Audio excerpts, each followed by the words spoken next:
तो आप कैसे हैं? मैं आशा करता हूं कि आप स्वस्थ होंगे, मस्त होंगे और अपनी अपनी पढ़ाई में व्यस्त होंगे। साथियों, आज का जो हमारा महत्वपूर्ण टॉपिक है वह हमारा महत्वपूर्ण टॉपिक प्यारे साथियों, आज हम बात करने वाले हैं अपभ्रंश भाषा के बारे में। आप बोलोगे सर ये अपभ्रंश भाषाएं क्या होती हैं? तो प्यारे साथियों, जो अपभ्रंश भाषाएं होती हैं वो प्रमुख क्षेत्रों में बटी होती है और उन अपभ्रंश भाषाओं के अंतर्गत कुछ उपभाषाएं भी आती हैं और कुछ प्रमुख बोलियां यानी उपभाषाओं के अंतर्गत भी वो उसमें उपबोलियां भी आती हैं या बोलियां भी आती हैं। तो प्यारे साथियों, आज के इस शानदार टॉपिक में हम बात करने वाले हैं अपभ्रंश भाषा और उनकी प्रमुख बोलियों के बारे में। तो वीडियो बहुत ही शानदार, जानदार और ज्ञानफुल होने वाला है। आप वीडियो में शुरू से अंत तक बने रहिए, वीडियो को स्किप मत करिए, क्योंकि अगर आप वीडियो को स्किप करेंगे या फिर बीच में ही छोड़कर चले जाएंगे तो जो वीडियो का उद्देश्य है आपके ज्ञान का वर्धन करना, आपके ज्ञान को बढ़ाना और आपकी सफलता में अपना एक महत्वपूर्ण योगदान प्रदान करना। अगर प्यारे साथियों आप तैयारी कर रहे हैं किसी भी प्रतियोगी परीक्षा की, जीरो से लेकर हायर लेवल तक, आप चाहे शिक्षक भर्ती की, आप चाहे किसी भी कंपटीशन एग्ज़ाम की, या फिर आप कक्षा 10, 12 या किसी भी क्लास की अगर आप स्टूडेंट भी हैं और आप एक कंपटीशन की भी तैयारी कर रहे हैं, तो आपके लिए यह वीडियो बहुत ही महत्वपूर्ण होगी। क्योंकि यह वीडियो हमने आपको बताया यह जीरो से लेकर हाई लेवल तक है। आप यूजीसी नेट, एमपी सेट या किसी भी कंपटीशन एग्ज़ाम की तैयारी कर रहे हैं, उसके लिए आपको ये वीडियो बहुत महत्वपूर्ण, योगदानपूर्ण वीडियो साबित होगी। तो ज़्यादा देरी न करते हुए चलिए अपने इस शानदार सेशन को शुरू करते हैं। तो प्यारे साथियों, मेरे प्यारे साथियों, आप लोगों को पता होगा कि जो अपभ्रंश भाषाएं होती हैं, उन अपभ्रंश भाषाओं को मुख्य रूप से 7 भागों में बांटा गया है। आप बोलेंगे सर कैसे बांटा गया गुरुजी, तो और उनके नाम क्या होगा गुरुजी? तो प्यारे साथियों, आप उनका नाम है, जो पहली हमारी अपभ्रंश भाषा है शौरसेनी अपभ्रंश भाषा, दूसरी है मागधी, तीसरी है अर्धमागधी, चौथी है खस अपभ्रंश भाषा, पांचवी है पैशाची, छठी है ब्राह्मण और सातवीं है महाराष्ट्रीय। आपने जाना प्यारे भाइयों, आपने जाना कि अपभ्रंश भाषाएं कितनी होती हैं? 7 भाषाएं होती हैं, ठीक है। यानी जो अपभ्रंश भाषाएं होती है कितनी हैं? 7 प्रकार की होती हैं। उन अपभ्रंश भाषाओं के अंतर्गत कौन कौन सी भाषाएं आती हैं, कौन कौन सी उपभाषाएं आती हैं, उनको देखते हैं।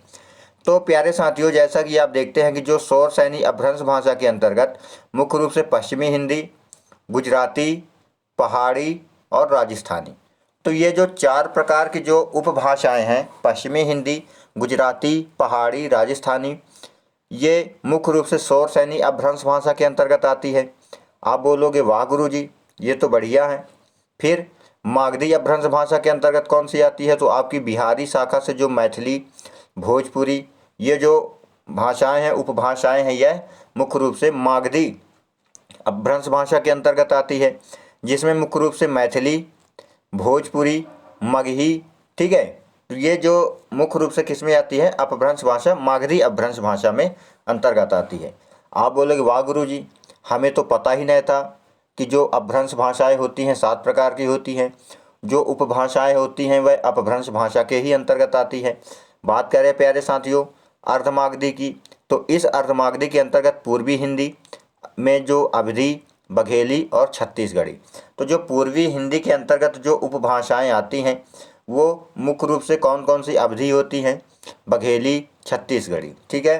बात करें खस अपभ्रंश भाषा की, तो खस अपभ्रंश भाषा के अंतर्गत पहाड़ी हिंदी, ठीक है, कुमाऊनी, गढ़वाली, तो ये जो भाषाएं हैं ये उत्तराखंड, हिमाचल प्रदेश के क्षेत्रों में बोली जाती है, ठीक है। पूर्वी हिंदी की बात करें तो जो अवधी है, बघेली है, छत्तीसगढ़ी है, तो जो छत्तीसगढ़ी है छत्तीसगढ़ में, बघेली मध्य प्रदेश के बघेलखंड में, और जो अवधी बोली जाती है ज़्यादातर यूपी, उत्तर प्रदेश वाले क्षेत्रों में बोली जाती है। आप बोलोगे वाह गुरुजी, मज़ा आ गया हमें ये जानकारी पाकर, क्योंकि ये जानकारी हमें पहले नहीं मालूम थी। ठीक है। पाँचवीं है पैसाची अपभ्रंश भाषा। इसके अंतर्गत लहंदा और पंजाबी, ये जो भाषाएं ये पंजाबी क्षेत्र में बोली जाती है। ठीक है। जो लहंदा ये हरियाणवी क्षेत्र में बोली जाती है। ब्रांचड़ भाषा, ब्रांचड़ भाषा के अंतर्गत सिंधी भाषा आती है। ठीक है। महाराष्ट्रीय उपभाषा अपभ्रंश भाषा के अंतर्गत मुख्य रूप से जो मराठी और हिंदी, तो जो ये महाराष्ट्र वाले क्षेत्रों में बोली जाती है। ठीक है। आई होप आपको क्लियर हो गया होगा। बात करें आगे। आगे बात करें प्यारे साथियों कि हिंदी भाषा के विकास का क्रम, आखिर हमारे हिंदी भाषा के विकास का क्रम क्या है। तो प्यारे साथियों, आपको जानकर खुशी होगी कि जो हिंदी प्राकृत और अपभ्रंश भाषा के माध्यम से ये किसकी वंशज है, ये संस्कृत की वंशज है। क्योंकि हिंदी की जो उत्पत्ति हुई है, अपभ्रंश भाषा की जो उत्पत्ति हुई है, वो मुख्य रूप से संस्कृत की वंशज है, यानी इसकी जो उत्पत्ति संस्कृत शब्द से हुई है। ठीक है। चलिए आगे बात करें। यह पुर्तगाली, अरबी, तुर्की, फारसी और अंग्रेज़ों द्वारा प्रभावित और समृद्ध की गई भाषा है। आप बोलोगे वाह गुरुजी, ये तो हमें मालूम ही नहीं था कि जो हमारी हिंदी भाषा है वह संस्कृत भाषा की ही वंशज है, और हमारी हिंदी जो भाषा है वह उसे मुख्य रूप से प्रभावित किसने किसने किया है, तो पुर्तगालियों ने किया है, अरबियों ने किया है, तुर्कियों ने किया है, फारसियों ने किया है, और अंग्रेज़ों के द्वारा जो हमारी हिंदी भाषा है वह मुख्य रूप से प्रभावित हुई है। ठीक है। बात करें प्यारे साथियों संस्कृत भाषा की, तो जो संस्कृत है इसका समय काल 1500 ईसा पूर्व से माना जाता है। ठीक है। 1500 ईसा पूर्व से 500 ईसा पूर्व तक। ठीक है। ये जो संस्कृत भाषा है यह मुख्य रूप से हिंदी की जननी है। ठीक है। यानी हिंदी की माँ है या हिंदी की वंशज है, क्योंकि हिंदी की उत्पत्ति किससे हुई है, संस्कृत से हुई है। बात करें दूसरा पाली भाषा, तो पाली भाषा का जो समय काल माना जाता है वह 500 ईसा पूर्व से 1 ईस्वी तक माना जाता है। किससे से 500 ईसा पूर्व से 1 ईस्वी तक 1 ईसा पूर्व तक माना जाता है। तो जो पाली भाषा है यह पाली भाषा हमारे देश की पहली भाषा, यानी हमारे देश में पहली बार भाषा बोली गई थी पाली भाषा। ठीक है। और यह एक प्रथम प्राकृत काल की भाषा है। ठीक है। बात करें दूसरी है प्राकृत भाषा। प्राकृत भाषा का जो समय काल माना जाता है वह 1 ईसा पूर्व से, ठीक है, 500 ईसा पूर्व तक माना जाता है। कब माना जाता है, 1 ईस्वी से 500 ईस्वी तक माना जाता है, जबकि 500 ईसा पूर्व से 1 ईसा पूर्व तक पाली भाषा को माना जाता है। फिर बात करें अपभ्रंश भाषा, तो अपभ्रंश भाषा को जो है जिसका समय काल 500 ईस्वी से 900 ईस्वी तक माना जाता है। कब माना जाता है, 500 ईस्वी से 900 ईस्वी तक। इसे क्या कहते हैं, इसे कहा जाता है हिंदी की निकट जननी। ठीक है। तो जो अपभ्रंश भाषा है, अपभ्रंश भाषा को हिंदी की निकट जननी कहा जाता है। और इसे किस किस नाम से जाना जाता है, तो इसे संधिकालीन भाषा और संक्रमणकालीन भाषा कहते हैं। कौन कौन सी संधिकालीन और संक्रमणकालीन भाषा कहा जाता है। ठीक है। पांचवें बात करें अबहट्ट। ठीक है। जो अबहट्ट है इसका जो समय माना जाता है वह 900 ईस्वी से 1000 ईस्वी तक माना जाता है। किसका, अबहट्ट का। ठीक है। छठे नंबर पर है हमारी हिंदी। तो हिंदी भाषा का इतिहास लगभग 1000 वर्ष पुराना माना गया है। तो जो हमारी प्यारी मातृभाषा हिंदी भाषा, हम सब की प्यारी भाषा, पूरे देश की राष्ट्रभाषा, इसका जो समय काल माना जाता है यह आज से लगभग 1000 पुरानी जो हमारे हिंदी भाषा का समय काल माना जाता है। ठीक है। आई होप प्यारे आपको साथियों समझ में आया होगा। आगे देखते हैं।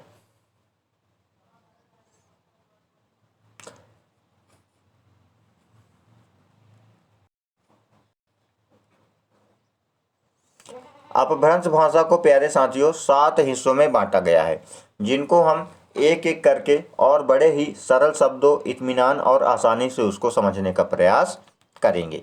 तो प्यारे बच्चों, आप यहाँ पे बात करें, जो हमारी पहली भाषा है वह है हमारी शौरसेनी अपभ्रंश भाषा। ठीक है। इस शौरसेनी अपभ्रंश भाषा के अंतर्गत कौन कौन सी भाषाएं आती है, तो पहले नंबर पर आती है प्यारे साथियों हमारी पश्चिमी हिंदी। ठीक है। ये हमारी उपभाषा है। पश्चिमी हिंदी क्या है, हमारी उपभाषा। उपभाषा किसके अंतर्गत आती है, अपभ्रंश भाषा के अंतर्गत। ठीक है। अपभ्रंश भाषा के अंतर्गत आती है उपभाषा, और उपभाषा के अंतर्गत आती है बोली। क्या आती है, बोली, जिसमें हम प्रमुख बोलियों को देखेंगे।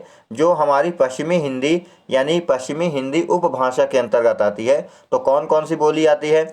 आपकी खड़ी बोली, ब्रजभाषा, कन्नौजी, बुंदेली और हरियाणवी। ठीक है, तो ये जो इन क्षेत्रों की जो बोलियां हैं, यह मुख्य रूप से किस उपभाषा के अंतर्गत आती है? पश्चिमी हिंदी उपभाषा के अंतर्गत आती है। और जो ये पश्चिमी हिंदी उपभाषा, यह मुख्य रूप से कौन सी? शोर सैनी अपभ्रंश भाषा के अंतर्गत आती है। ठीक है, इसे याद करने की ट्रिक क्या है प्यारे साथियों? आप बोलो गुरुजी इसमें हम याद कैसे कर सकते हैं? तो आप इसको याद कर सकते हैं KB ठीक है, कौन बनेगा कौन बनेगा, ठीक है, हजारपति। ठीक है, कौन बनेगा 2 बार बोलना, कौन बनेगा हजारपति, यानी KB इसको हम इस ट्रिक के माध्यम से बहुत ही आसानी से याद कर सकते हैं। वाह गुरुजी, खुशी के मारे आप तो नाचने लगे। ठीक है, दूसरी हमारी प्यारे साथियों राजस्थानी हिंदी। ये राजस्थानी हिंदी भी किस अपभ्रंश के अंतर्गत आती है? आप बोलोगे गुरुजी ये तो शोरसैनी अपभ्रंश के अंतर्गत आती है, लेकिन इसके राजस्थानी अपभ्रंश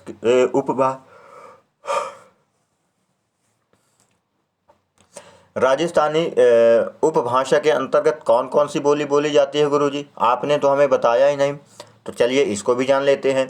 तो जो राजस्थानी उपभाषा है, इसके अंतर्गत मुख्य रूप से मेवाती, ठीक है, ये बोली है राजस्थान में। जयपुरी ढूढ़ाड़ी, ये भी राजस्थान में बोली जाती है। मालवी, ये हमारे मध्य प्रदेश के बुंदेलखंड एरिए में थोड़ी बहुत बोली जाती है।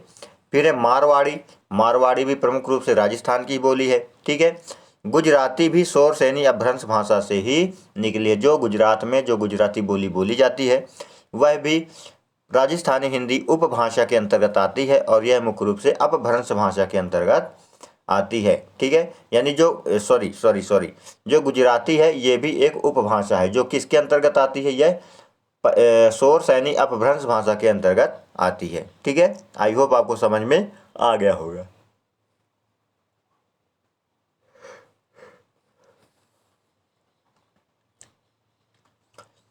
दूसरी हमारी अपभ्रंश भाषा है मागधी अपभ्रंश भाषा। कौन सी? मागधी अपभ्रंश भाषा। इस मागधी अपभ्रंश भाषा के अंतर्गत कौन सी उपभाषा आती है? तो हमारी बिहारी उपभाषा आती है। कौन सी? बिहारी उपभाषा आती है, जो बिहार राज्य में बोली जाती है। इसके अंतर्गत कौन कौन सी बोली आती है? आपकी मैथिली बोली आ गई, मगही बोली आ गई और भोजपुरी। तो ये जो तीनों बोलियां बोली जाती है, मुख्य रूप से बिहारी उपभाषा के अंतर्गत बोली जाती हैं। और जो बिहारी उपभाषा है, यह मुख्य रूप से मागधी अपभ्रंश भाषा के अंतर्गत आती है। ठीक है, इसे याद करने की ट्रिक क्या है? MMB। ठीक है, MMB, मैथिली, मगही और भोजपुरी। ठीक है, हमारी तीसरी जो अपभ्रंश भाषा है, कौन सी है? अर्धमागधी अपभ्रंश भाषा। ठीक है, फिर इसके बाद क्या है? जो इसके अंतर्गत कौन सी उपभाषा आती है? तो हमारी आती है पूर्वी हिंदी। ठीक है, जो हमारी पूर्वी हिंदी उपभाषा है, यह मुख्य रूप से अर्धमागधी अपभ्रंश भाषा के अंतर्गत आती है। इसमें कौन कौन सी बोली बोली जाती है?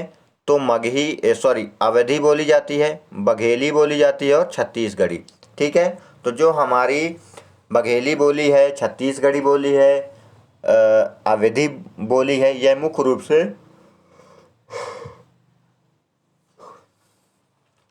पूर्वी हिंदी उपभाषा के अंतर्गत बोली जाती है। और यह जो पूर्वी हिंदी उपभाषा है, यह मुख्य रूप से अर्धमागधी अपभ्रंश भाषा के अंतर्गत बोली जाती है। इसे याद करने की ट्रिक क्या है? ABC। ठीक है, अवधी, बघेली और छत्तीसगढ़ी, यह मुख्य रूप से पूर्वी हिंदी उपभाषा के अंतर्गत बोली जाती है। ठीक है, बिहारी के अंतर्गत मैथिली, मगही और भोजपुरी। किस अपभ्रंश भाषा के अंतर्गत? मागधी अपभ्रंश भाषा के अंतर्गत। हमारी चौथी अपभ्रंश भाषा है खस अपभ्रंश भाषा। कौन सी है हमारी चौथी? खस अपभ्रंश भाषा। ठीक है, इस खस अपभ्रंश भाषा के अंतर्गत कौन सी उपभाषाएं आती हैं? तो आपकी जो पहाड़ी हिंदी है, पहाड़ी हिंदी जो उपभाषा है, यह मुख्य रूप से खस अपभ्रंश भाषा के अंतर्गत बोली जाती है। इसके अंतर्गत जो प्रमुख बोलियां हैं, वह मुख्य रूप से आपकी कुमाऊनी, ठीक है, कुमाऊनी और गढ़वाली। ठीक है, तो जो कुमाऊनी और गढ़वाली है, यह मुख्य रूप से पहाड़ी हिंदी उपभाषा के अंतर्गत आती है। ठीक है, और जो यह है अपभ्रंश भाषा यानी खस अपभ्रंश भाषा के अंतर्गत बोली जाती है। ठीक है, हमारी पांचवी अपभ्रंश भाषा है पैशाची अपभ्रंश भाषा। कौन सी है? पैशाची अपभ्रंश भाषा। इस अपभ्रंश भाषा के अंतर्गत कौन सी उपभाषाएं आती हैं? तो आपकी जो पंजाबी और लहंदा है, ठीक है, जो पंजाबी और लहंदा है यह मुख्य रूप से आपके पैशाची अपभ्रंश भाषा के अंतर्गत आती है। ठीक है, फिर हमारी छठी है ब्राह्मण अपभ्रंश भाषा। ठीक है, जो हमारी ब्राह्मण अपभ्रंश के अंतर्गत मुख्य रूप से सिंधी उपभाषा आती है। कौन सी? सिंधी उपभाषा ब्राह्मण अपभ्रंश भाषा के अंतर्गत आती है। पंजाबी और लहंदा उपभाषा यह मुख्य रूप से पैशाची अपभ्रंश भाषा के अंतर्गत आती है। और जो हमारी सातवीं है महाराष्ट्रीय अपभ्रंश भाषा, इस अपभ्रंश भाषा के अंतर्गत जो प्रमुख उपभाषाएं आती हैं वह हमारी मराठी और हिंदी आती है। कौन सी आती है? मराठी और हिंदी उपभाषाएं आती हैं महाराष्ट्रीय अपभ्रंश भाषा के अंतर्गत। ठीक है, चलिए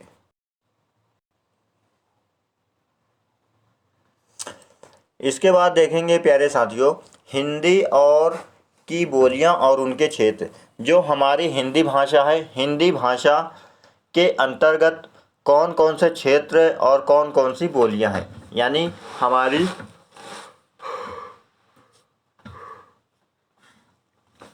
हिंदी बोली, जो हमारी हिंदी भाषा है उस हिंदी भाषा के अंतर्गत कौन कौन सी बोलियां हैं और वो बोलियां कौन कौन से क्षेत्र में बोली जाती हैं। ठीक है, बेसिक नॉलेज देखते हैं कि भारत में वर्ष 2011 की जनगणना के अनुसार 121 भाषाएं बोली जाती हैं। यानी भारत में जब वर्ष 2011 में जनगणना हुई तब उस जनगणना के बाद पता चला कि जो हमारे भारत देश है, हमारे भारत देश में प्रमुख रूप से 121 भाषाएं बोली जाती है। कितनी? 121 भाषाएं बोली जाती हैं, जिसमें से 22 अनुसूचित और जो 99 भाषाएं हैं वह मुख्य रूप से गैर अनुसूचित है। ठीक है, जब यह जनगणना हुई तो इसमें मुख्य रूप से यह पता चला कि जो प्रमुख 22 भाषाएं हैं वह मुख्य रूप से अनुसूचित जातियों के द्वारा बोली जाती है और जो 99 जो भाषाएं वह गैर अनुसूचित जातियों के द्वारा बोला जाता है। ठीक है, जिनमें से क्या है कि जो 22 भाषाएं वह अनुसूचित हैं और जो 99 जो भाषाएं वह गैर अनुसूचित है। ठीक है, यानी अनुसूचित मतलब जो 22 भाषाएं उनको अनुसूची में जोड़ा गया है और जो 99 भाषाएं उन्हें जो वो गैर अनुसूचित है, यानी उन्हें अनुसूची में नहीं जोड़ा गया। ठीक है, इन्हें संविधान के द्वारा मान्यता दी गई है, लेकिन इन भाषाओं को संविधान के द्वारा मान्यता अभी वर्तमान समय तक नहीं दी गई है। ठीक है, और 2011 में जब जनगणना हुई तब उसमें 121 भाषाएं पता चली कि 121 भाषाएं बोली जाती। ठीक है, तो अब देखिए हिंदी भाषा क्षेत्र, यानी जो हमारा भारत देश है, भारत देश में किन किन क्षेत्रों में जो हमारी हिंदी भाषा है उसे बोली जाती है। तो आप यहाँ पे देखेंगे कि हमारे भारत देश में 9 राज्यों में मुख्य रूप से जो हिंदी भाषी राज्य हैं वह मुख्य रूप से 9 है और जो एक केंद्र शासित प्रदेश है वहाँ भी हिंदी बोली जाती है। उसमें कौन कौन से राज्य हैं? तो आपका उत्तर प्रदेश, उत्तराखंड, हिमाचल प्रदेश, बिहार, राजस्थान, हरियाणा, मध्य प्रदेश, छत्तीसगढ़, झारखंड और दिल्ली। तो ये जो प्रमुख क्षेत्र हैं यहाँ मुख्य रूप से हिंदी भाषा बोली जाती है। अब हिंदी भाषा के अंतर्गत जो प्रमुख बोलियां हैं उन बोलियों में इन क्षेत्रों में बोली जाती है। ठीक है, जैसे आपका बिहार हो गया, तो जो बिहार है वह मुख्य रूप से हिंदी भाषी क्षेत्र है जिसमें 3 प्रमुख बोलियां हैं। कौन कौन सी है? भोजपुरी, मैथिली और मगधी। ठीक है, इसी प्रकार जो दिल्ली है यह एक केंद्र शासित प्रदेश है, यहाँ भी हिंदी भाषा बोली जाती है। चलिए आगे देखते हैं कौन कौन सी और बोलियां हैं। तो आप बात करें प्यारे साथियों कि हिंदी की प्रमुख 5 उपभाषाएं हैं। कौन कौन सी? जो हिंदी की हमारी प्रमुख कौन सी 5 उपभाषाएं, उन 5 उपभाषाओं में कौन कौन सी है? आपकी पश्चिमी हिंदी हो गया, राजस्थानी हो गया, बिहारी हो गया, पूर्वी हिंदी हो गई और पहाड़ी। ठीक है, अगर पश्चिमी हिंदी के अंतर्गत अगर बात करें हम, ठीक है, राजस्थानी, बिहारी, पूर्वी हिंदी और पहाड़ी। ठीक है, इनके अंतर्गत अगर हम बात करें तो पश्चिमी हिंदी के अंतर्गत ब्रजभाषा, हरियाणवी, बुंदेली, कन्नौजी और खड़ी बोली। तो ये जो प्रमुख भाषाएं हैं यह मुख्य रूप से पश्चिमी हिंदी के अंतर्गत बोली जाती हैं। कौन कौन सी? ब्रजभाषा, हरियाणवी, बुंदेली, कन्नौजी और खड़ी बोली।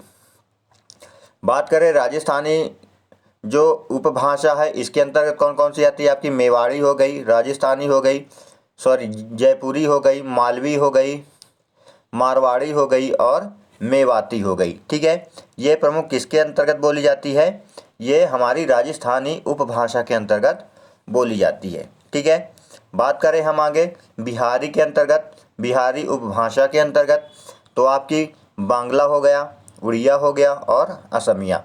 तो जो बांग्ला है यह बांग्लादेश पश्चिम बंगाल, उड़िया उड़ीसा में और जो असमिया है यह असम में बोली जाती है। पूर्वी हिंदी उपभाषा के अंतर्गत बात करें तो आपकी अवधी हो गई, बघेली हो गई और छत्तीसगढ़ी, ये प्रमुख पूर्वी हिंदी उपभाषा के अंतर्गत आती हैं। पहाड़ी उपभाषा के अंतर्गत बात करें आपकी पश्चिमी पहाड़ी हो गई, पूर्वी पहाड़ी, मध्यवर्ती पहाड़ी और जो गढ़वाल वाला एरिया है यहाँ पे मुख्य रूप से पहाड़ी उपभाषाएं बोली जाती है। ये जो प्रमुख बोलियां हैं यह पहाड़ी उपभाषा के अंतर्गत आती हैं। ठीक है, आई होप आपको क्लियर हो गया होगा। और आगे देखते हैं बड़े विस्तार से, हम देखेंगे पश्चिमी हिंदी की प्रमुख बोलियां कौन कौन सी है। अभी हमने पिछले देखा, हमने कौन कौन सी देखी? ये जो पश्चिमी हिंदी की जो प्रमुख बोलियां हैं, ये जो इसमें जो हमारी पहली है कौन सी है? खड़ी बोली। ठीक है, खड़ी बोली के अंतर्गत खड़ी बोली को और किन किन नामों से जाना जाता है? तो आपकी कौरवी, सरहिंदी, वर्नाक्यूलर हिंदी, जो खड़ी बोली की ये अन्य नाम है। यानी जैसे मान लीजिए एग्जाम्पल के तौर पर बात करें कि आपके भी कई नाम हो सकते हैं, आपके नाम 1 से 2 भी हो सकते हैं, 3 भी। इसी प्रकार जो हमारी खड़ी हिंदी है, ठीक, खड़ी बोली है, इसके अन्य कौन कौन से नाम है? इस मतलब इसे किस किस नामों से जाना जाता है? तो आपकी कौरवी हो गई, सरहिंदी हो गई, वर्नाक्यूलर हिंदी हो गई। तो ये प्रमुख जो है तो खड़ी बोली के अन्य नाम है। ठीक है, इनके क्षेत्रों की बात करें, यानी जो हमारी खड़ी बोली है किन क्षेत्रों में बोली जाती है? तो आपका मेरठ हो गया, बिजनौर हो गया, मुरादाबाद, रामपुर, सहारनपुर, देहरादून और मुजफ्फरनगर। ठीक है, ये मुख्य रूप से इन क्षेत्रों में बोली जाती है। फिर कौन कौन से क्षेत्र हैं? मेरठ, बिजनौर, मुरादाबाद, रामपुर, सहारनपुर, देहरादून और मुजफ्फरनगर। इस बोली के प्रमुख लेखक कौन हैं? अगर लेखकों की बात करें तो राजा शिव प्रसाद जो हैं, राजा शिव प्रसाद सितारे हिंद। ठीक है, ये बनारस अखबार से संबंधित है। राजा लक्ष्मण सिंह ये राजा प्रजा हितैषी से संबंधित है। ठीक है, ये जो प्रमुख इनके जो अखबारें हैं ये इन्हीं बोली यानी खड़ी बोली के अंतर्गत प्रचलित हुए हैं। ठीक है, आई होप आपको क्लियर हो गया होगा। आगे देखते हैं,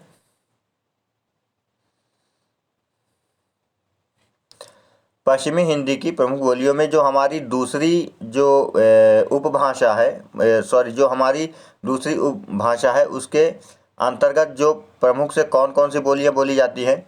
तो देखिए, ब्रजभाषा, तो साहित्यिक दृष्टि से हिंदी की जो सबसे महत्वपूर्ण बोली है वह हमारी ब्रजभाषा है। ठीक है, ब्रजभाषा किस उपभाषा के अंतर्गत आती है? तो पश्चिमी हिंदी उपभाषा के अंतर्गत आती है। इसे जो है तो साहित्यिक दृष्टि से सबसे महत्वपूर्ण माना जाता है। साहित्यिक, क्योंकि जो साहित्यिक जो रचनाएं हुए हैं वह ज़्यादातर ब्रज भाषा में ही हुई हैं, इसलिए इसे ब्रज बोली नहीं जबकि ब्रज भाषा कहा जाता है। यह अपने आप में जो एक ब्रज भाषा ये अपने आप में एक बोली है, लेकिन इसका साहित्यिक महत्व इतना बड़ा है कि इसे साहित्य ब्रज बोली ना बोल के बल्कि ब्रज भाषा ही बोला जाता है। ठीक है, जो हमारी ब्रज भाषा है इसके अन्य कौन कौन से नाम हैं, इन्हें हम किन किन नामों से जानते हैं? तो जो अंतर्वेदी जो डॉक्टर जॉर्ज गियर्सन के द्वारा इन्होंने इसे कौन कौन सी भाषा बोली है? तो आपकी जो माधुरी, नाग भाषा और मणिमापुरी। ठीक है, तो जो जॉर्ज गियर्सन हैं उन्होंने इसे माधुरी, नाग भाषा और मणिमापुरी भाषा भी कहा है। किसे? ब्रज भाषा को। ठीक है, इसके क्षेत्रों की बात करें तो जो हमारी ब्रज भाषा वह मुख्य रूप से किन किन क्षेत्रों में बोली जाती है? तो आप देखेंगे जो हमारा मथुरा वाला क्षेत्र है, एटा, आगरा, बदायूं, अलीगढ़, बरेली, ठीक है, मैनपुरी और कासगंज, ये जो प्रमुख क्षेत्र हैं यह ब्रजभाषी क्षेत्र हैं। इस ब्रजभाषा के प्रमुख लेखक कौन कौन हुए हैं, यानी प्रमुख कवि कौन हुए हैं, लेखक कौन हुए हैं? तो हमारे सूरदास हो गए, तुलसीदास जी हो गए, रहीम हो गए, नंददास, रसखान और बिहारी ये प्रमुख ब्रज भाषा से संबंधित लेखक और कवि हैं। ठीक है, आई होप आपको क्लियर हो गया होगा। आगे देखते हैं, हमारी जो तीसरी जो बोली है वह है हरियाणवी उपबोली। ठीक है, जो बोली है हरियाणा, तो इसे इसकी जो उपबोली है यानी इस बोली के अंतर्गत भी एक उपबोली आती है जो है बांगरू। ठीक है, जो बांगरू जो उपबोली है वह किस बोली के अंतर्गत आती है? हरियाणा उपबोली।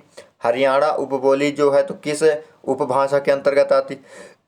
तो यह पश्चिमी हिंदी की उपभाषा के अंतर्गत आती है। ठीक है, इसमें इसके प्रमुख क्षेत्रों की बात करें तो जो आपका हरियाणा हो गया और दिल्ली, ये प्रमुख इसके क्षेत्र हैं। जो हरियाणा जो बोली है इसे किस नामों से जाना जाता है? जिसे जादू, बांगरू और देशवाली, ये जो प्रमुख उपबोलियां हैं यह मुख्य रूप से हरियाणा बोली के अंतर्गत ही आती हैं। ठीक है, जो जादू उपबोली, बांगरू और देशवाली जो इसकी प्रमुख उपबोलियां हैं। ठीक है, बात करें आगे,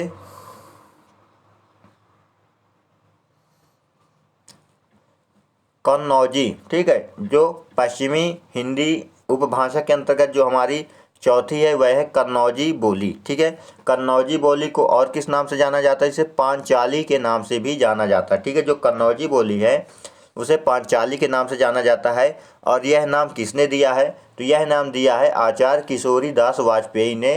कन्नौजी बोली को पांचाली बोली भी कहा है। किसने कहा है? तो हमारे आचार्य किशोरी दास वाजपेयी जी के द्वारा।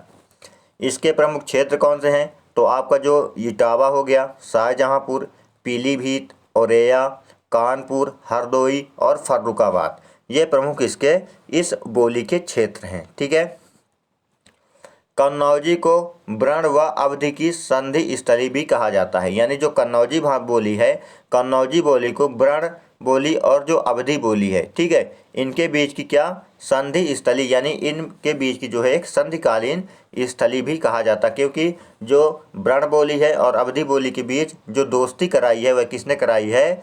वह कराई है कन्नौजी बोली ने। ठीक है, जो कन्नौजी बोली है यह ब्रज भाषा से मिलती जुलती बोली है। ठीक है, जो कन्नौजी बोली है वह मुख्य रूप से अगर बात करें तो यह ब्रज भाषा से थोड़ी बहुत मिलती जुलती है।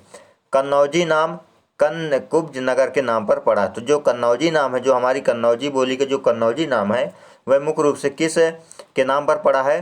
तो जो कन्नकुब्ज नगर है वहाँ पे एक कन्नकुब्ज नगर था, तो उस नगर जो कन्नकुब्ज नगर के अंतर्गत ही वहाँ की बोली को कन्नौजी बोली कहा गया है। ठीक है,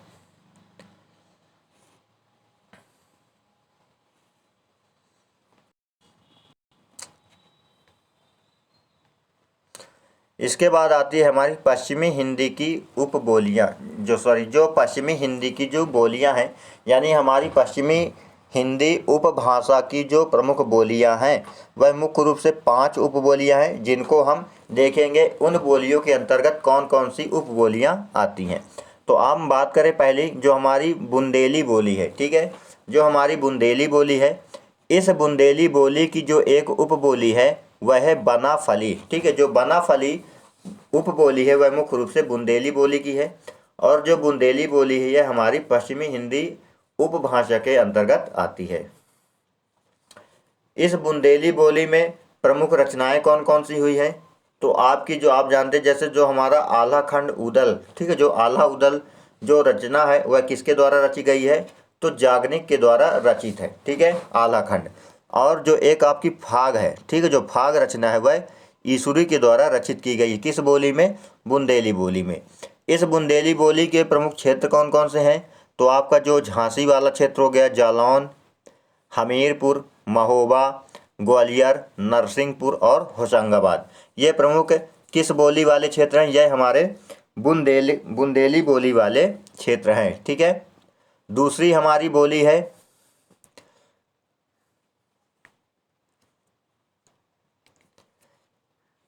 दूसरी हमारी उपभाषा है वह है पूर्वी हिंदी उपभाषा। कौन सी है? पूर्वी है। हम कौन कौन से देखे? पश्चिमी देखे, ठीक है, हमने कौन सी देखा? पश्चिमी हिंदी देखी और पूर्वी हिंदी देखेंगे। ठीक है, पूर्वी हिंदी के अंतर्गत हमारी कौन सी बोली आती है?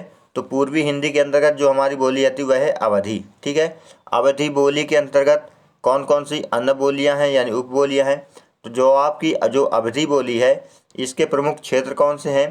तो वह है हमारा प्रयागराज, फतेहपुर, उन्नाव, सीतापुर, खीरी, फैजाबाद, रायबरेली, गोंडा, बस्ती, सुल्तानपुर, प्रतापगढ़, फिजी विदेश, बहराइच और अयोध्या। ये प्रमुख रूप से पूर्वी हिंदी की जो हमारी ये अवधि वाले क्षेत्र हैं। ठीक है, अवधि बोली के प्रमुख कवि कौन कौन से हुए हैं? तो आपके जो मुल्ला दाऊद जी, कुतुबुन और तुलसीदास, ये प्रमुख जो हमारी अवधि बोली के प्रमुख कवि हैं। ठीक है, हमारी अवधि बोली को और किस नाम से जाना जाता है?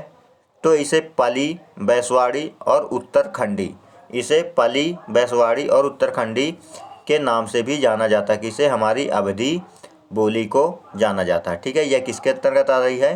तो पूर्वी हिंदी बोलियों के अंतर्गत आती है। हमारी दूसरी बोली कौन सी है? वह है बघेली। ठीक है, बघेली को हम किस नाम से जानते हैं? बघेली बोली को किन किन नामों से जाना जाता है? तो इसे रिवाई, बघेलखंडी और रिमही। ठीक है, इसे प्रमुख इन नामों से जाना जाता है। इसके प्रमुख क्षेत्र कौन कौन से हैं? तो आपका जैसे रीवा हो गया, शहडोल, मैहर और सतना, ये प्रमुख बघेली बोली के प्रमुख क्षेत्र हैं।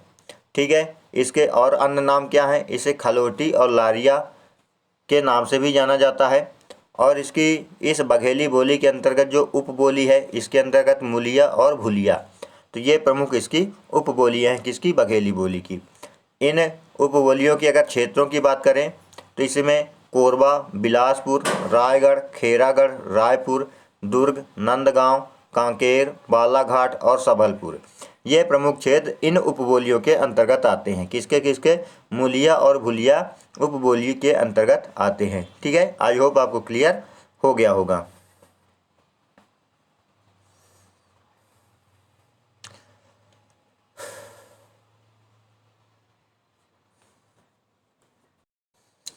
ठीक है, ये जो बोलियां हैं यह मुख्य रूप से किसके अंतर्गत आती हैं? तो यह हमारी छत्तीसगढ़ी। ठीक है, किसके अंतर्गत? छत्तीसगढ़ी बोली के अंतर्गत आते हैं। ठीक है, छत्तीसगढ़ी बोली के अंतर्गत आते हैं। कौन कौन से जो है? तो छत्तीसगढ़ी के जो छत्तीसगढ़ी है इसे अन्य नाम से इसे खलोटी और लारिया के नाम से भी जाना जाता है छत्तीसगढ़ी बोली को। ठीक है, और इस छत्तीसगढ़ी बोली के अंतर्गत दो उपबोलियाँ आती हैं।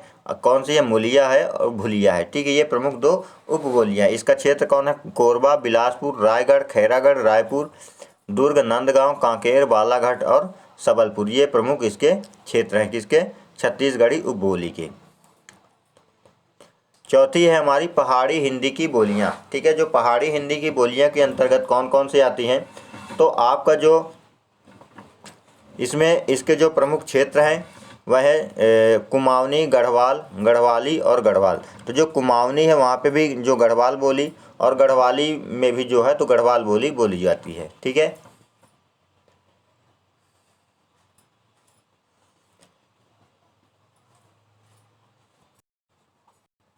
फिर है हमारी राजस्थानी हिंदी की।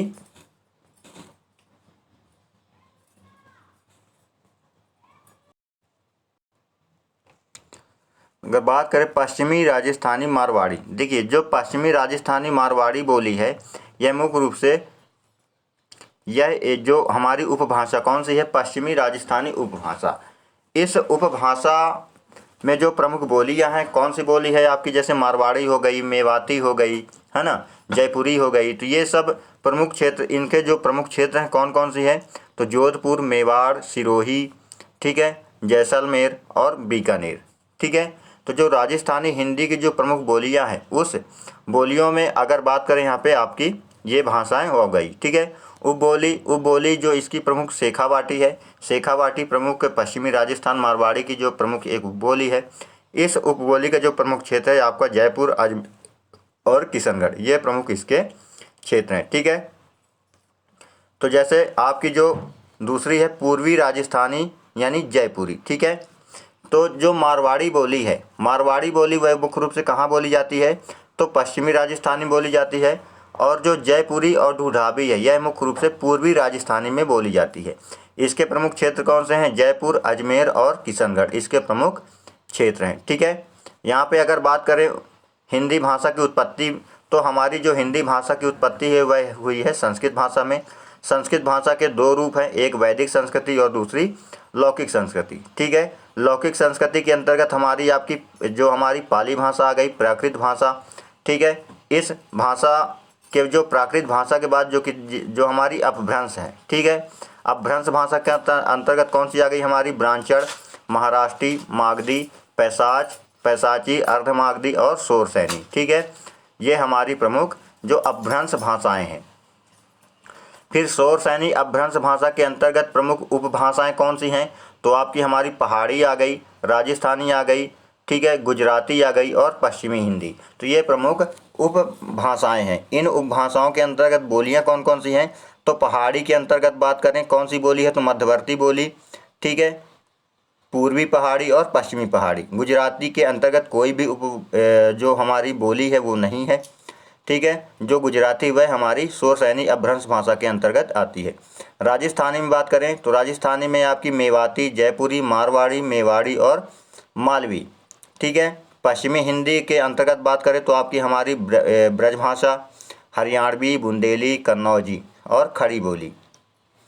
फिर इधर बात करें जो हमारी अर्धमागधी अपभ्रंश भाषा है, इसके अंतर्गत हमारी प्रमुख बोलियां कौन सी है, तो आपकी जो पूर्वी हिंदी हो गई। ठीक है, पूर्वी हिंदी के अंतर्गत हमारी अवधी, बघेली और छत्तीसगढ़ी। इधर पैसाची अपभ्रंश भाषा के अंतर्गत पंजाबी और लहंदा। मागधी अपभ्रंश भाषा के अंतर्गत बिहारी बोली। ठीक है, बिहारी बोली के अंतर्गत कौन कौन सी जो बिहारी उपभाषा है, बिहारी उपभाषा के अंतर्गत कौन सी बोली है, मैथिली, भोजपुरी और मगही। इधर महाराष्ट्री अपभ्रंश भाषा के अंतर्गत मराठी बोली, ब्राह्मण अपभ्रंश भाषा के अंतर्गत सिंधी बोली। ठीक है, ये प्रमुख उपभाषाएं, बोलियां, अपभ्रंश और बोलियां हैं। तो आई होप साथियों आपको वीडियो पसंद आई होगी। वीडियो पसंद आए तो वीडियो को लाइक कीजिए, शेयर कीजिए और हमारे चैनल को सब्सक्राइब कीजिए।